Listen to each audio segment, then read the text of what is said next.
menyatukan kami. Tuhan punya rencana. Semua dimulai dari siapa? Tuhan. Bukan siapa saya, bukan siapa Bapak Gembala, tapi Tuhan. Bukan apa gereja kita, bukan siapa pemimpin kita, bukan, tapi Tuhan. Ketika Tuhan memulai segala sesuatu, maka Tuhan mengerjakannya dengan sempurna. Dia memulai, Dia melanjutkan, Dia menyelesaikannya. Itu Tuhan, ya. Makanya saudara kekasih dalam Tuhan, saya pribadi, saya tidak pernah khawatir. Mungkin saya ini orang yang paling dablek di dunia, saya nggak tahu. Saya nggak pernah khawatir. Bagaimana itu rumah di Nolobayan? Saya cuma percaya pasti jadi. Caranya Tuhan dia, aku nggak ngerti. Mbok tekoni detail, piye itu caranya Tuhan? Nggak ngerti. Pasti jadi. Ya, makanya setiap kali kami ada di sana, ketika saya berdoa di sana, saya cuma katakan, Tuhan terima kasih. Ini rumahmu, ini pemberianmu, ini berkatmu, ini anugerahmu. Dan kami memberikan nama rumah itu rumah keajaiban.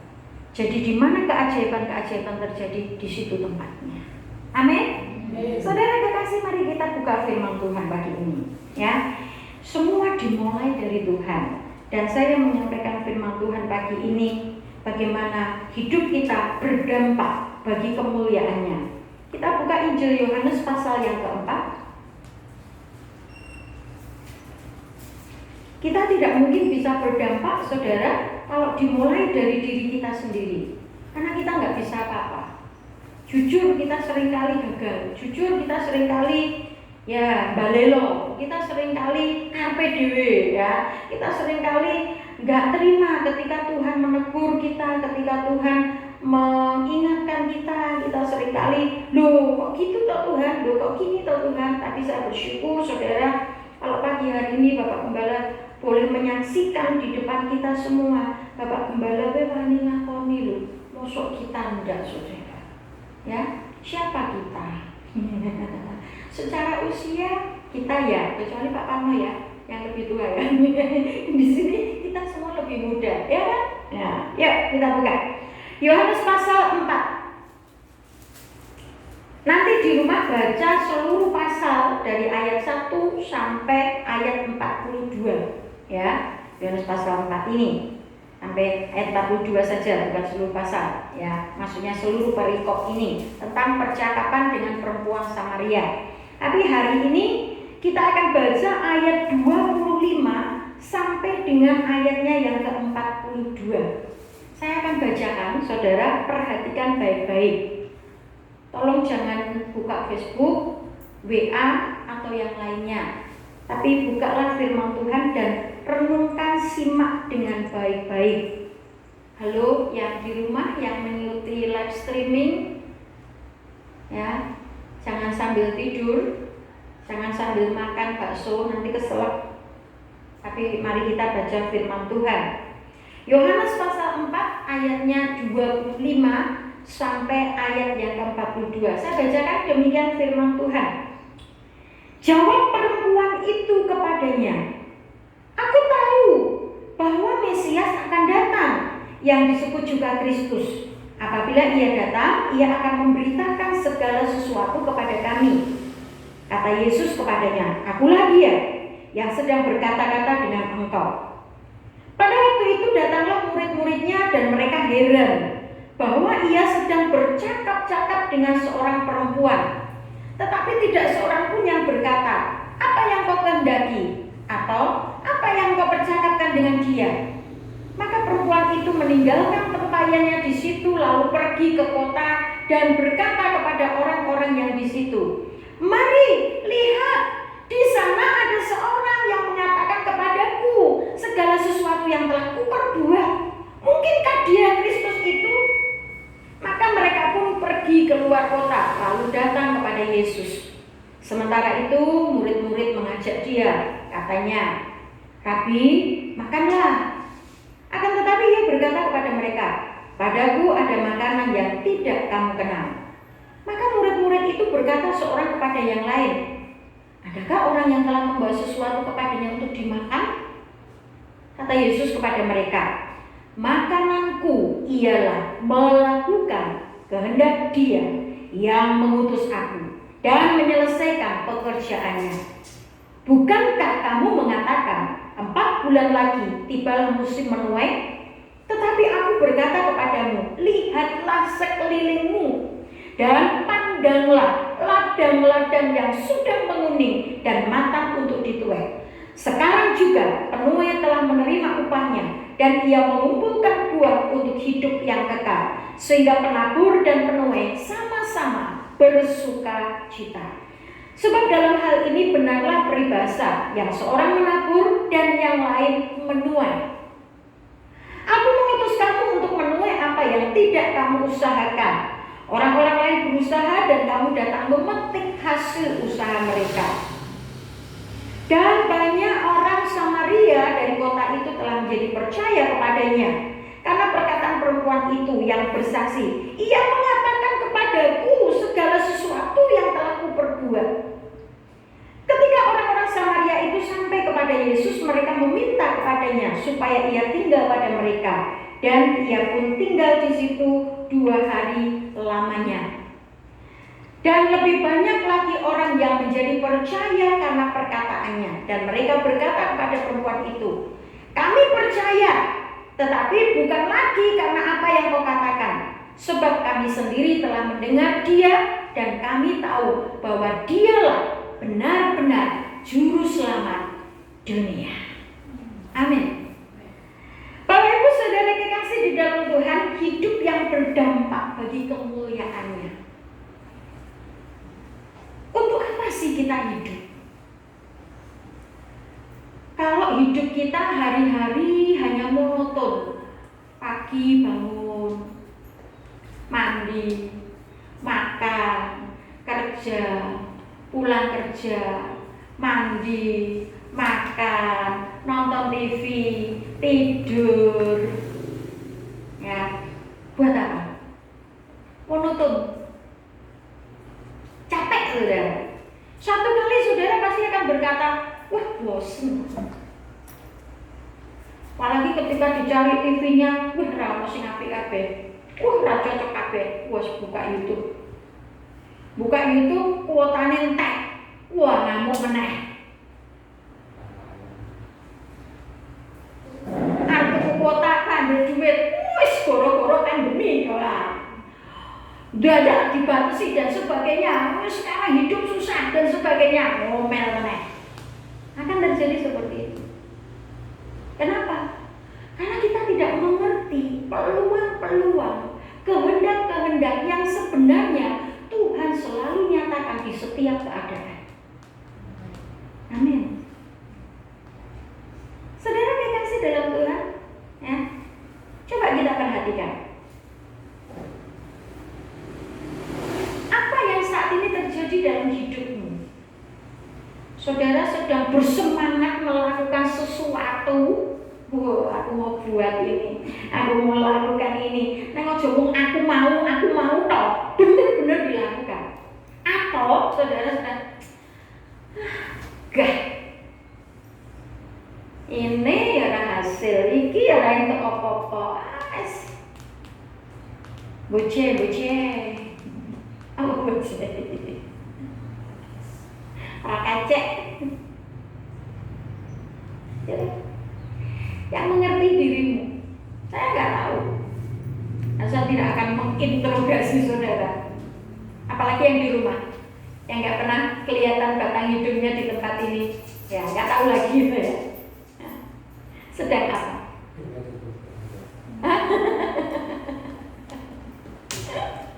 Apa Pak? Hidungnya ditutup, ya kan ketok ya.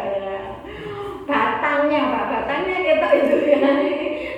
Nek itu lubangnya harus ditutup ya, tapi batangnya kelihatan tuh, batang hidungnya. Bukan tidak kelihatan loh, ketok loh Pak ya. Nah, saudara kekasih dalam Tuhan, kita akan jenuh dengan kehidupan yang hanya begitu saja. Tetapi saudara, mari kita belajar menemukan sesuatu, mendapatkan sesuatu yang Tuhan itu mau dalam hidup kita. Nah, bagaimana caranya? Saudara kekasih dalam Tuhan, kita belajar dari seorang perempuan Samaria. Kenapa perempuan Samaria ini disebut perempuan Samaria? Kok tidak dibilang perempuan saja?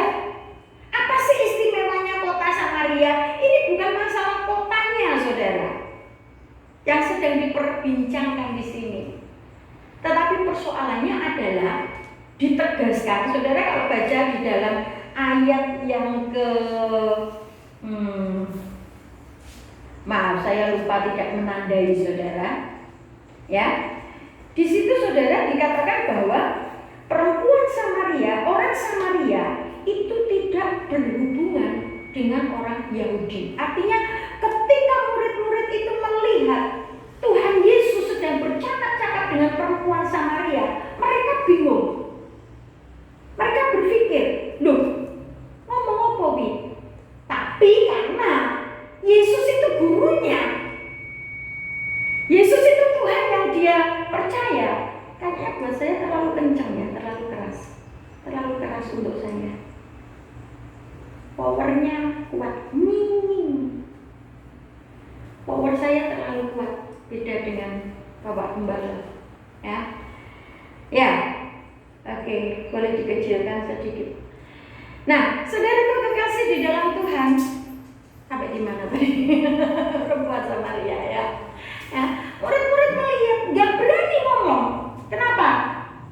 Ya, guru nih mau tanya gitu ya.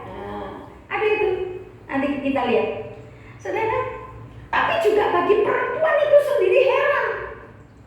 Ketika Yesus menemui perempuan itu, ngomong sama perempuan itu, berikan aku minum. Perempuan itu berkata apa? Tuhan, kenapa kau minta kepadaku? Ya. Heran dia, kenapa? Karena dia merasa bahwa dia tahu bahwa Yesus itu bukan orang Samaria, dia orang Yahudi. Kok mau ngomong sama aku? Kok mau bercakap-cakap dengan aku?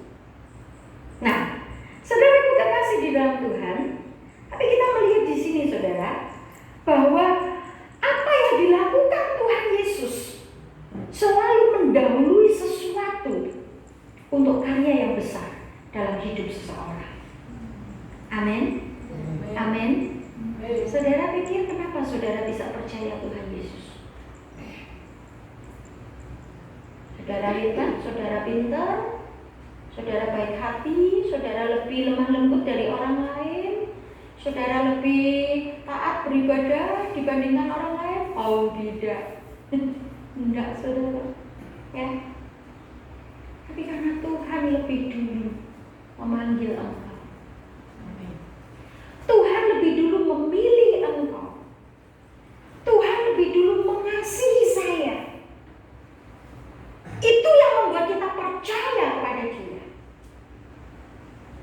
Dan begitu juga perempuan ini, saudara, kalau saudara baca nanti dari ayat yang pertama di rumah, ya. Saya sudah pernah menyampaikan tapi dalam versi yang berbeda beberapa tahun yang lalu, sudah lama sekali. Ya. Perempuan ini ketika dia datang ke sumur Yakov itu, dia pergi jam 12 tengah hari. Panas kentang-kentang. Saudara, kalau di sini saja siang hari kepanasan, saudara rasanya piye? Oh, rasanya ini kepala ini kayak mau apa? Pecah gitu ya. Tapi kami sering hari-hari ini keluar siang hari, saudara. Lalu orang-orang yang ketemu kami di jalan, Tante, kok jalan apa siang-siang gitu ya. Tidak apa-apa, saya bilang ini jalan-jalan di tengah terang matahari, bukan terang bulan purnama, tapi terang matahari. Ya, panas kentang-kentang. Perempuan itu pergi ke sumur itu ketika hari begitu panasnya. Kenapa, saudara? Karena sengaja dia tidak mau pergi ketika pagi hari. Dia nggak mau pergi ketika sore hari.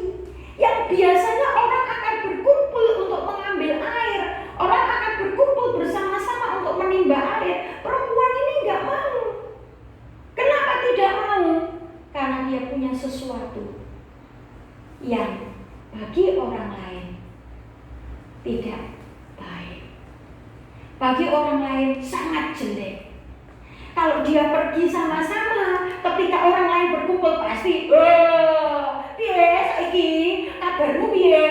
Wah, kena. Wah, kayak ngene. Wah, pasti akan terjadi berbagai gunjingan, berbagai macam-macam, cemoohan, makian dan sebagainya. Barangkali bisa saja dia dilempar batu, saudara, untuk apa? Budaya pada zaman itu. Makanya perempuan itu selalu pergi pada tengah hari dengan diam-diam, menghindari banyak orang. Dia tidak mau ketemu dengan banyak orang. Wah, aku ketemu si A ndak dilok ning ngene. Wah, aku ketemu si B ndak di kondo iki. Wah, aku ketemu si C. Semoga tidak ada di antara kita yang seperti itu. Amin. Kita menjadi orang yang bebas bertemu dengan siapa saja, terbuka, bertemu ini nggak boleh berjabat tangan ya. Sampai kami kemarin ketemu dengan cucu sendiri, ponakan sendiri ya, ketika kemarin kami mampir di Hartono, saudara, ketemu ya. Ketika pulang ya bye-bye. Nggak ada cipika-cipiki lagi. Putune dhewe lho, anaknya dhewe lho. Pasti orang berkata, oh lebay, sadis. Enggak, saudara.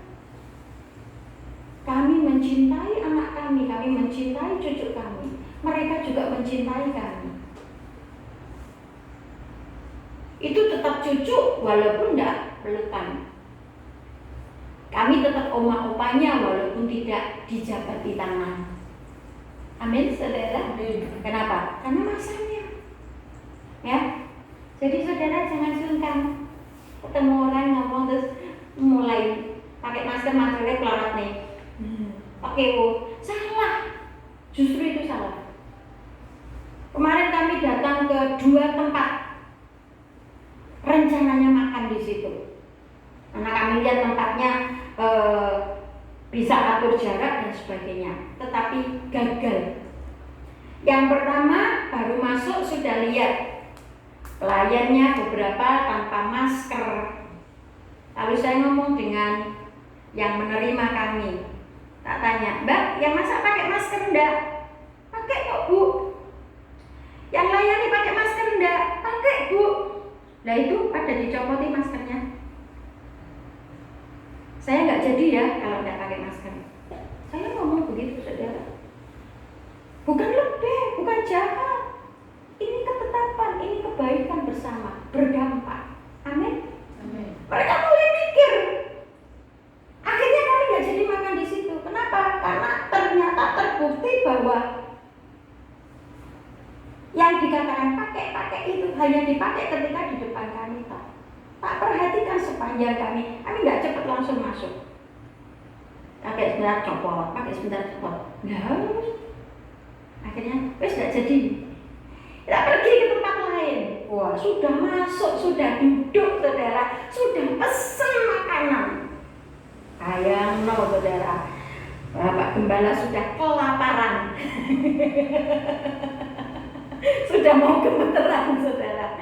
Akhirnya sempat ambil snack dulu, dimakan dulu ya. Duduknya memang terpisah, sudah aman. Dan saya perhatikan waktu kami masuk rata-rata semua pakai masker. Dan memang pakai ya. Kecuali kasirnya juga tertutup sendiri ya. Bukan urusan saya, maskernya dipelorot nih. Kan dia enggak nyekel makanan, enggak melayani makanan. Oke, saya enggak urusan karepmu, kowe loro-loromu dhewe gitu ya. Kami sudah duduk, sudah minum, sudah makan snack, ditunggu makanannya nggak teko-teko, saudara. Kok suwemen gitu? Yang lain sudah pada dapat. Gilten akhirnya tak tanya, Mbak, mana pesanan saya kok belum? Oh iya Bu, 1 meja lagi. Oke, nggak apa-apa. Tunggu lagi, saudara. Begitu keluar, saudara, dipanggillah nama saya dengan keliru. Atas nama Ibu Ratih, atas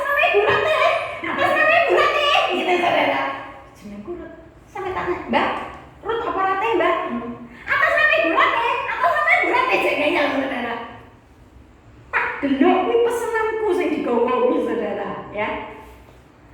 Ayam goreng paha 2, nasi sambal lengkap di situ. Wah, cek panas saudara. Aman kan kalau panas? Oke. Tapi saudara kekasih dalam Tuhan, begitu nyampe akhirnya dia tanya balik ke kasir, rute parate ya? Rute parate ya? Burut. Oh, itu namanya burut. Cacem saudara. Begitu nyampe di meja dia naruh saudara. Nah, itu maskernya masih melorot nih gini, masih dipelorot nih memang. Dan jadi selama dia bengok tadi saudara, itu masih melancuran biar ayam goreng yang segoku saudara. Wah, bayangkan saudara, aku kon mangan kuwi. Tapi lek mboten mawon kula. Ora corona wae aku mau meneh corona saudara. Ya, ini pelajaran. Kalau ini di-shoot ini pelajaran untuk para pengusaha kuliner dimanapun berada ya. Hari-hari ini ataupun hari yang lain, jaga betul konsumen itu bayar ya. Akhirnya saudara salah sama Mbak, kok nggak pakai masker? Ada nih. Terus lambene mingkem. Kenapa nih ngomong toh? Dawi makanan wis mbok semprot kan mau. Berarti bengok-bengok nyemprot kabeh lho Mbak. Tetap ini. Nah, tak biarin saja dia taruh di meja, wes tak pakai. Dia pergi saudara, tak panggil pelayan yang lain, mas pakai masker. Mas ini mas. Saudara, datang masnya. Mas tolong ya dibungkus saja. Nanti nek aku gelem tak panasane nang omah tak makane ya. Tolong dibungkus. Wi mau sing bawa bengok-bengok wis nyemprot kabeh ora nganggo masker. Kita enggak enak saudara. Tapi saya memberi dampak. Amin. Orang lain dia. Dan dari situ saudara, ketika yang tidak pakai masker ini masuk ke dalam, langsung diumeng-umeng koncone. Ya. Terus dia keluar lagi, bawa pesanan orang lain sudah pakai masker. Ya. Dan ini pasti akan jadi catatan di rumah makan itu. Juga catatan di rumah makan yang pertama. Saudara, dia itu baik. Ya. Yang penting saudara jangan ngamuk bantingin meja. Ngamuk bantingin meja, wah calonnya aparat sebenarnya. Ya, saudara kan dikasih kembali kepada firman Tuhan. Ya, perempuan Samaria ini saudara kaget dia. Kok mau Yesus ngomong? Ya kan orang Yahudi, dia sampai ngomong, bukankah kamu seorang Yahudi? Dan ditegaskan pada waktu itu orang Yahudi tidak berhubungan dengan orang Samaria. Saudara, tetapi yang terjadi saudara, Yesus melakukannya. Untuk apa? Karena Tuhan punya rencana bagi setiap orang. Tuhan punya rencana bagi setiap pribadi. Tuhan punya rencana bagi setiap jiwa.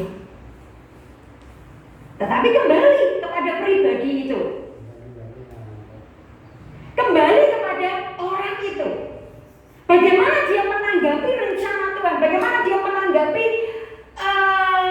panggilan Tuhan? Bagaimana dia menanggapi apa yang Tuhan kehendaki di dalam hidupnya? Saudara, hari-hari ini saya percaya Tuhan itu punya rencana khusus. Baik bagi gerejanya, baik bagi kita sebagai orang percaya, juga bagi masyarakat di sekeliling kita. Ada banyak hal yang bisa mengajar kita. Nah, bagaimana kita sebagai orang percaya ini bisa berdampak kepada orang-orang di sekeliling kita? Tentu saja saudara, terjadi pro dan kontra. Ketika kita melakukan sesuatu yang benar, ketika kita melakukan sesuatu yang baik, ketika kita melakukan sesuatu yang sesuai dengan aturan, saudara, tidak semua orang terima. Tidak semua orang akan mau, ya.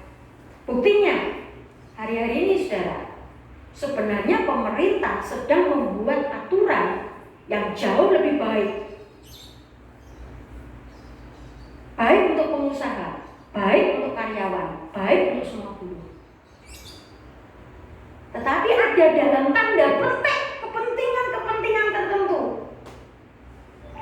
yang merasa dirugikan ketika aturan-aturan itu dipangkas. Mulai mengumpulkan massa, memberi sponsor, mengadu domba, dan terjadi demo, kericuan, kerusuhan di mana-mana. Padahal yang dibuat itu hal yang baik, tapi disalah mengertikan. Ya. Coba cek yang benar. Ya. Ketika kita belum tahu kebenarannya, kita jangan bersuara dulu. Jangan ikut-ikutan dulu. Lihat kebenarannya. Saudara kekasih dalam Tuhan, banyak orang belum tahu apa-apa, bengok di sini. Bakno salah. Tapi saya berdoa, saya percaya pemerintahan era ini akan sangat bersikap dengan sebaik-baiknya. Kita sedang dibenturkan oleh berbagai kepentingan, saudara, ya, untuk menghancurkan bangsa ini, untuk menghancurkan pemerintahan era Bapak Jokowi. Makanya kita sebagai orang percaya bukan hanya kuat di dalam berdoa, tapi bijaksana di dalam setiap perkataan dan melangkah. Ya, nek orang ngerti apa-apa, mendelok, ojo melu-melu bengok, engko ndak keliru. Amin. Tapi ketika kita sudah tahu ini loh yang benar, omong. Ini loh yang betul, omong. Nah, saudara kembali lagi kepada perempuan ini. Ya, kita akan melihat bagaimana perempuan ini dia mendapat sesuatu yang luar biasa ketika dia bertemu dengan Yesus, ketika dia mendapatkan pribadi Yesus di dalam hidupnya, dia mulai terbuka siapa dirinya. Oh, aku ini ternyata ya memang gak baik. Ketika Yesus bertanya, bawa suamimu ke sini, perempuan itu jawab apa? Gak punya suami, Tuhan. Gak punya suami. Tuhan katakan, betul. Karena yang sekarang bersama-sama dengan kamu itu juga bukan suamimu. Kenapa saudara? Ternyata perempuan ini sudah hidup dengan 4 laki-laki.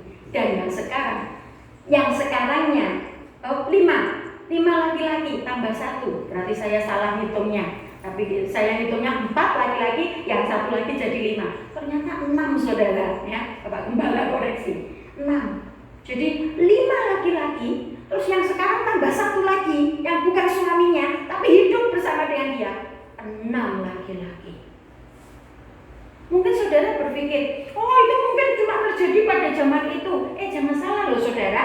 Hari-hari ini saya baru membaca berita di internet beberapa hari yang lalu saudara, ya, Menteri Tenaga Kerja itu sampai kerepotan saudara, karena ternyata didapati banyak dari ASN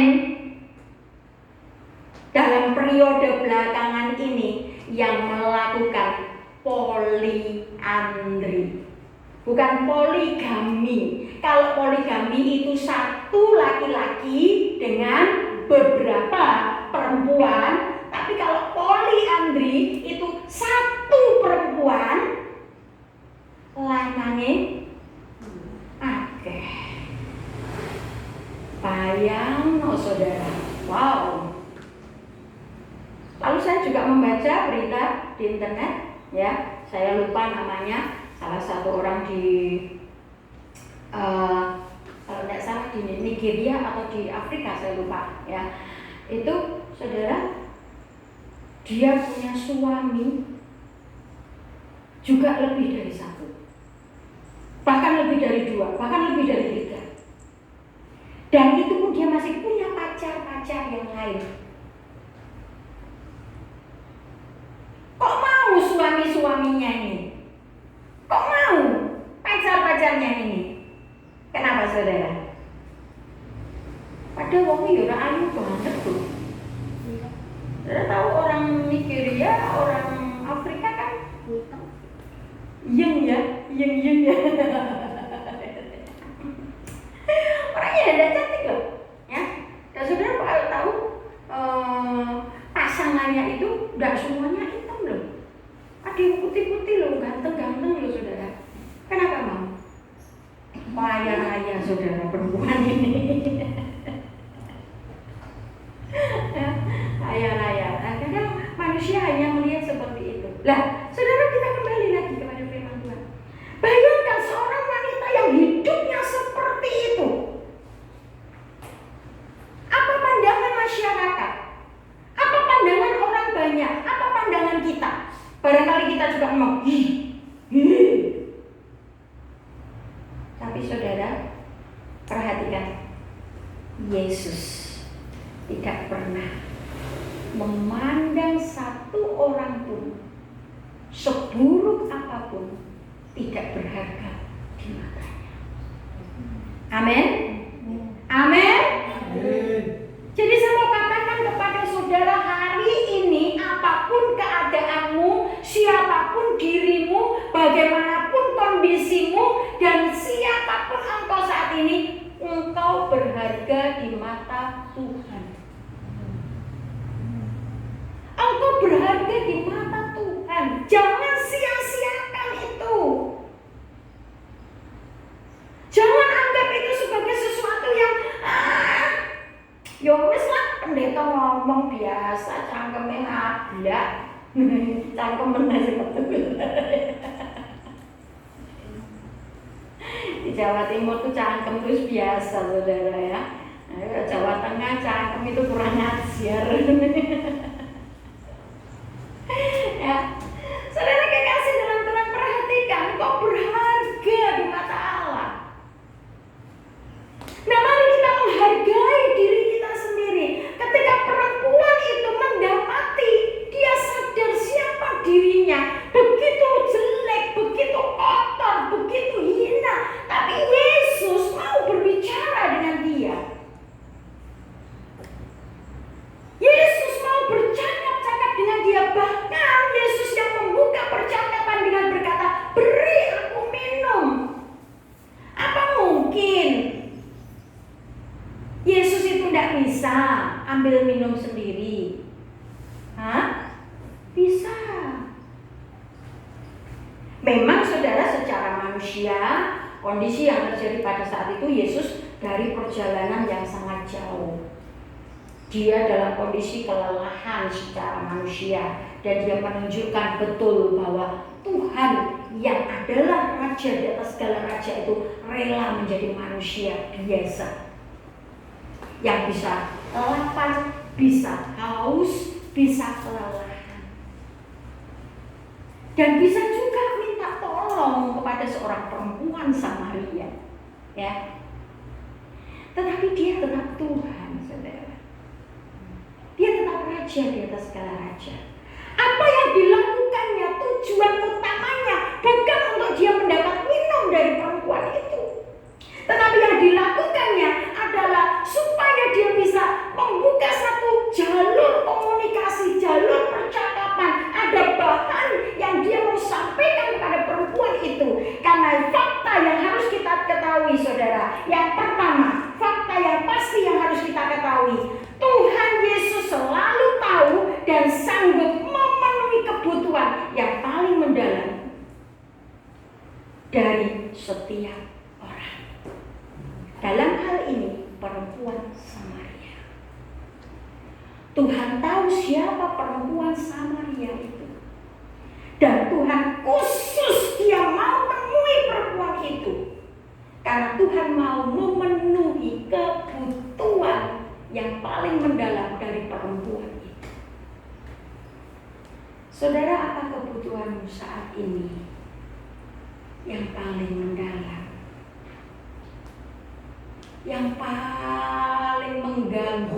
hatimu, yang membuat engkau tidak bisa tidur nyenyak, yang membuat engkau tidak bisa tertawa lepas, yang membuat engkau tidak bisa berpikir dengan tenang.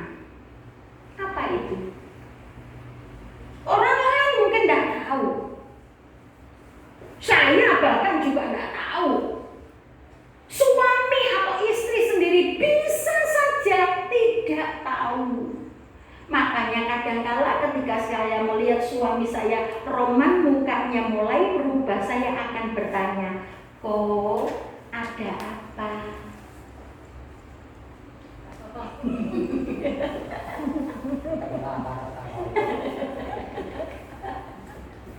Kenapa? Karena saya tidak tahu. Walaupun Tuhan memberikan karunia yang khusus buat saya, bisa membaca ketika roman muka, tapi saya nggak tahu. Kalaupun saya tahu, saya menebak-nebak, saya nggak mau salah. Lebih baik tak tanya, ada apa?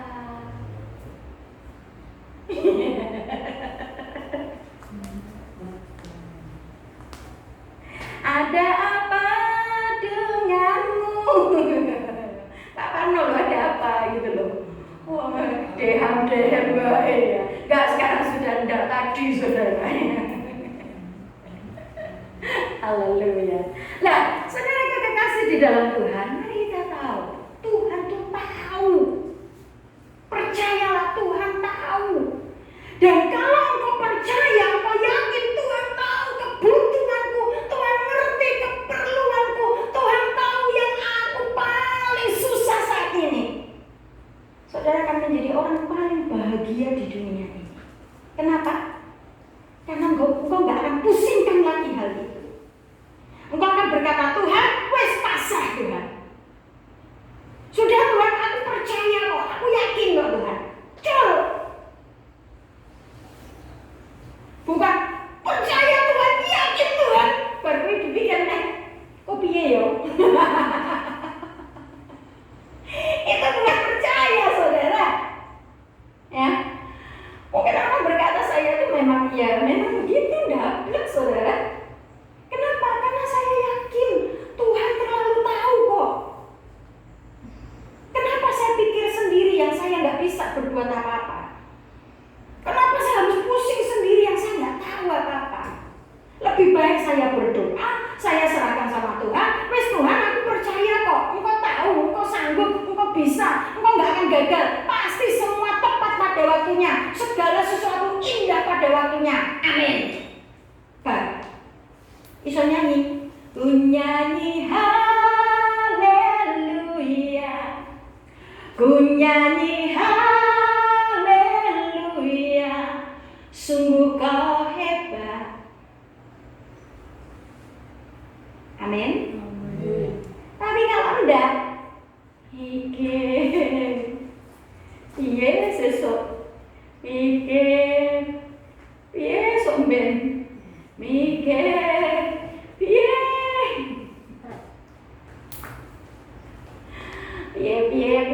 terus saudara. Ya. Saudara, ini fakta yang harus kita tahu. Tuhan Yesus selalu tahu dan sanggup, bukan cuma tahu, sanggup memenuhi kebutuhan yang paling mendalam dari setiap orang. Kenapa Tuhan temui perempuan itu? Karena Tuhan tahu perempuan ini membutuhkan sesuatu. Dia membutuhkan kelepasan dari dosanya. Dia membutuhkan kekuatan untuk dia bisa keluar dari belenggu dosanya. Dia tidak punya kekuatan sendiri, tapi Tuhan tahu, Tuhan sanggup memenuhi keperluan perempuan ini. Itu sebabnya Yesus datangi perempuan. Saudara, Tuhan tahu kebutuhan. Dan dia ada bersama dengan engkau. Dia ada di hadapan. Jangan menawari, ngomong oleh Tuhan. Ya. Hasil dari pertemuan Yesus dengan perempuan ini, saudara, membuat perempuan ini punya hidup yang berdampak. Jadi saya katakan tadi, ketika orang sudah percaya, ketika orang sudah berserah penuh kepada Tuhan, lepas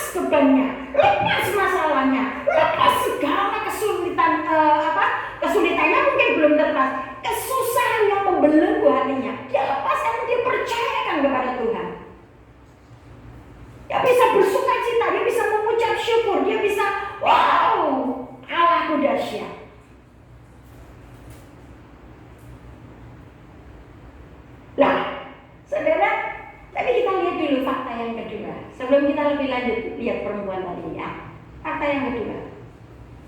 Saudara kalau perhatikan di dalam ayatnya, coba kita baca ayat yang ke-27. Pada waktu itu datanglah murid-muridnya dan mereka heran bahwa ia sedang bercakap-cakap dengan seorang perempuan. Tadi saya sudah singgung kan? Perhatikan. Tetapi tidak seorang pun yang berkata, apa yang kau kehendaki? Atau apa yang kau percakapkan dengan dia? Murid-murid saudara. Ini fakta yang kedua, yang seringkali juga bisa terjadi di tengah-tengah kita, di antara kita. Ya, kita sudah menjadi murid Tuhan, kita sudah melakukan melayani Tuhan, kita sudah melakukan sesuatu untuk Tuhan. Oh, kita sudah mengerjakan semua untuk Tuhan. Oh, jadi murid, oh, sukacita jadi murid. Tapi ketika melihat sesuatu, apalagi sesuatu itu dilakukan oleh pemimpin kita, sesuatu itu dilakukan oleh orang yang lebih tinggi dari kita mulai syak, kita mulai berpikir yang enggak.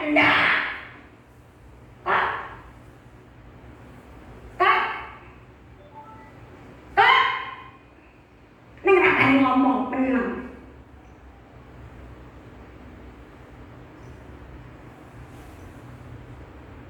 Ibadah mulai acuh. Nek gelem teko, ora gelem ora apa. Aku ya ora apa.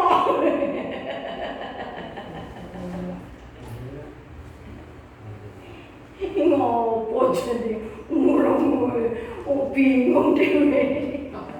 Ben tak lembut. Ya, saudara, bukan lagi serius mendengarkan firman Tuhan dari budaya. Tenang aja Bu, tenang Bu, biasa begitu ya. Nah, saudara kekasih dalam Tuhan, udah jadi murid, tapi itu yang terjadi. Mulai lihat, matanya bukan melihat kepada maksud Allah, matanya bukan melihat kepada keinginan Tuhan, matanya bukan melihat apa yang Tuhan kehendaki, tapi mulai melihat, loh, Pak Yesus mau mengambil wedok. Siapa dia? Tiba-tiba saudara satu saat lihat Pak Gembala gitu ya, ngomong sama perempuan, saudara tidak kenal dan tidak ada saya. Terus saudara, waduh, ini Pak Paulus ngapa sih? Orang wanita ya. Orang wanita ngomong, tapi cuma dalam hati. Waduh, kek. Pikir. Ya, ada banyak orang seperti itu, saudara, di dalam gereja. Jangan salah. Ini murid-murid Tuhan loh, sama-sama mbak Tuhan, ngerti Tuhan itu bagaimana. Lo bisa kok. Cuma mereka nggak berani tanya. Kenapa? Pakai sungkan, hormat. Tapi hormatnya ya kuwi mau karo kuwi mau lho. Ana apa ya? Nah. Apa Tuhan tidak tahu? Tuhan tahu. Sampai kemudian ketika perempuan itu sudah pergi ya, ke desanya, ke kampungnya, saudara, murid-murid ini ngajak Yesus makan. Karena mereka tadi kan pergi beli makanan ceritanya gitu. Nah, Yesus ditinggal sendiri. Nah, kok malah ketemu wong wedok, saudara. Malah ngobrol ambil wong wedok, ngomong wong wedok, saudara ya. Nah, ini pikiran yang jelek tuh seperti itu ya. Makanya satu warak, saudara, cuma digosipin aja. Wes karmu kono ya, sak uni-unimu ya. Saudara dikasih di dalam kembali kepada firman Tuhan. Ya, kita lihat. Mereka mulai ajak Yesus makan. Yuk, guru makan gitu. Nah, nelala. Tuhan Yesus jawabnya juga, ya makan ya gitu, saudara. Padaku ada makanan yang tidak kamu kenal. Wah, tambah mikir meneh, saudara. Lu dikeki opo iki mau ya? Wes mangan opo iki mau? Nah, coba saudara nanti pelajari di rumah ya. Baca lagi ayat ini, renungan baik-baik. Jadi saudara kekasih dalam Tuhan, jangan jadi murid yang seperti ini. Amin. Kata yang kedua, saudara.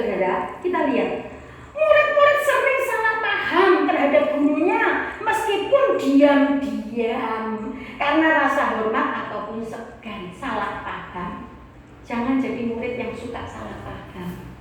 Timbang salah paham, saudara lebih baik bertanya. Ini mau apa, Pak? Berapa? Aku ora krungu dhewe. Bertanya, tekon. Tante, kok aku kemarin ketemu toh, Tante? Tante jalan-jalan yo, ambek cowok yo. Ini cerita zaman dulu, saudara. Ya, saya belum jadi istrinya Bapak Gembala. Suatu kali itu saya ditegur sama teman saya di Solo sana. Dia punya toko obat, saudara. Ya, dia negur saya. Wah, dia, weh guru nih, wes duwe pacar ora mau ngomong. Ayo gendang kapan? Weh aku ketemu loh ning ndi? Ning Hartono. Wah, mlakune rangkulan. Coba bayangin, saya belum jadi istrinya loh, saudara. Karena sampai rangkulan enggak apa-apa, urus kan jadi kucur, saudara. Saya ingat ya, loh, aku ora tau mlaku rangkulan mbek kokoku iki. Habis sapa tak tekoni. Sik Bu, wonge kaya apa? Gitu. Wah, jeneng aku entuk brondong ngono ya, saudara. Aduh, kejane. Wah, seneng kok. Ngono ganteng, Bu. Lebih tinggi dari burut, kumisnya tipis, rambutnya wis pokoknya ganteng lah, ganteng. Sik Bu, kapan? Dino iki. Aku leleng, saudara. Putuku lanang, saudara. Pasti. Itu Afin itu, saudara, kalau jalan sama omanya di mana-mana, omanya tuh dipeluk, saudara. Nah, apalagi nek ono karepe, saudara. Oma cantik kok. Oma pinter kok. Oma ya. Oh, jenenge putu, saudara. Gede apa ya tetep bocah, saudara. Ya. Saya bilang, "Bu, kuwi putuku." Ora percaya, ya wis sok mben tak jaya, tak tunjukkan, saudara. Satu kali, saudara, tak tunjukkan iki lho, Bu. Oh. Gak sabar, salah paham. Untungnya tekon, saudara. Coba nek tekon, saudara. Oh, bunda beritanya sudah sampai dunia, apalagi zamannya Facebook, zamannya Instagram. Wah, sudah dibikin caption gitu. Pendeta pacaran di mall berpelukan. Wah, ujur. Padahal putune, saudara. Oh, haleluya. Nah, jangan suka salah paham. Ketika kita melihat sesuatu kok kita nggak nyaman, kita melihat sesuatu kok kita nggak rasa enak, lebih baik tanya. Ya toh, saudara ketemu saya di jalan, pas delalah aku ora weruh. Ya meneng wae mesti. Ya toh. Lalu saudara wis sakit hati, Tuhan wis sombong. Kamu jenenge akene dialan micak wae. Ala dipicak-picak. Mas orang gereja aku wis ora pelayan. Ora atiku. Halo Rodewi itu, saudara, aku nggak ngerti, ya toh. Tapi kalau saudara tahu enggak nyaman, kemarin ketemu loh tuh, Nendi. Ngono, bang temen gue. Lah, ora ya wis maaf yo. Bar, betul enggak? Memang rawuh tenang, ya. Apa meneh saya lagi antri ning gone dokter Niko. Sing kepethuk nganggo motor. Dadah, kondalan. Lho kok aku kok ngingeti teh. Untunge ngomong sing kepethuk. Satu tak dadah, dan dadahmu ning dokter Niko. Aku ning motor ya wis. Ora ora. Ya. Jadi itu loh, saudara kekasih dalam Tuhan. Kalau kita mau berdampak, ya. Jangan suka salah paham. Ben ketemu. Amin. Yang terakhir, kembali ke perempuan Samaria, saudara kekasih dalam Tuhan, ya. Kembali ke perempuan tadi sebenarnya belum saya sampaikan, tapi saya hanya cuplik. Nah, saudara, perempuan Samaria ini merasa diterima oleh Tuhan. Tidak bagaimana orang akan mempermalukan kehancuran hidupnya. Tidak lagi mempedulikan bagaimana masa lalunya yang bobrok. Tapi yang ada dalam hati satu, aku diterima Tuhan.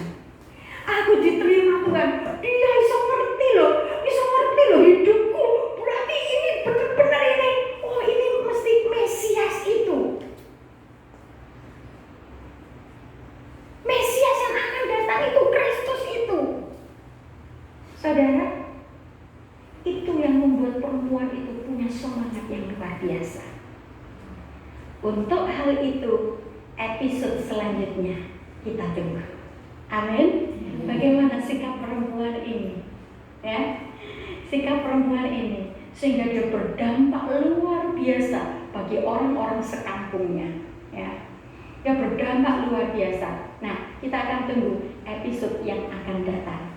Tapi yang hari ini, renungkan dan lakukan dengan baik. Saudara, faktanya Tuhan tahu kebutuhan kita yang paling mendalam, dan Dia sanggup memenuhi setiap kebutuhan itu. Amin. Yang kedua, jangan jadi orang yang suka salah paham. Ya, kalau kita suka salah paham, kita nggak bisa berdampak. Karena kita akan selalu ngomel, kita akan selalu marah, kita akan selalu bersungut-sungut, kita akan selalu berpikiran yang tidak baik. Tapi kita percaya bahwa Tuhan selalu punya rencana indah dalam setiap kehidupan kita. Amin. Karena kita berharga di mata Tuhan. Setiap saudara berharga di mata Tuhan. Mari kita berdoa. Haleluya, Yesus, glory ramataya shita. Ora labataya sanggara lamataya shikira. Ora lawaya sikina rabataya sanggara. Bapa, kami sungguh bersyukur kepadamu Tuhan. Kami mau menjadi gereja yang berdampak. Kami mau menjadi umat-Mu yang berdampak. Kami mau memiliki hidup yang berdampak Tuhan bagi kemuliaan-Mu. Oleh sebab itu Tuhan, kami mau sadar betapa berharga kami di hadapan-Mu. Betapa berharganya kami sehingga Engkau Tuhan rela mendatangi kami, rela menebus kami, rela menyelamatkan kami Tuhan. Dan kami mau sadar bahwa Engkau sanggup Tuhan, Engkau tahu dan Engkau sanggup Tuhan memenuhi setiap kebutuhan kami yang paling mendalam. Engkau sudah membuktikan itu Tuhan hari demi hari yang kami jalani. Ajar kami untuk terus mengenal, ajar kami untuk terus mengerti, ajar kami untuk terus mensyukuri semua hal itu, dan kami semakin bersuka cita di hadapan-Mu. Tuhan, kami gak mau lagi jadi orang yang suka salah paham. Ketika kami melihat sesuatu yang tidak sesuai dengan pikiran kami, ketika kami melihat kenyataan yang tidak sesuai dengan angan-angan kami, ketika kami melihat hal-hal yang mungkin tidak seperti yang kami inginkan. Tapi kami mau belajar Tuhan, melihat rencana-Mu di balik setiap perkara yang ada. Kami mau bertanya, kami mau berkomunikasi, kami mau bercakap-cakap dengan Engkau untuk segala sesuatu yang terjadi Tuhan, sehingga kami mengerti pasti apa yang Kau kehendaki dalam setiap hal itu, sehingga kami dapat melakukan segala sesuatunya sesuai dengan kehendak-Mu. Tolong kami ya Tuhan, untuk kami tidak menjadi masa bodoh. Tolong kami untuk kami tidak menjadi biasa-biasa dalam hidup kami. Karena kami tahu betapa berharganya hidup kami. Dan kami tahu Engkau memenuhi setiap kebutuhan kami Tuhan. Kami mau percayakan semua kepadamu. Dan kami mau berdampak Tuhan bagi orang-orang sekeliling kami. Sehingga setiap orang yang melihat kami, mereka lihat sukacita-Mu di dalam kami. Setiap orang yang bertemu kami, mereka melihat kuasa-Mu di dalam kami. Setiap orang yang bercakap-cakap dengan kami, mereka mendengar Tuhan kesaksian demi kesaksian, kebesaran akan kuasa Tuhan yang mengalir melalui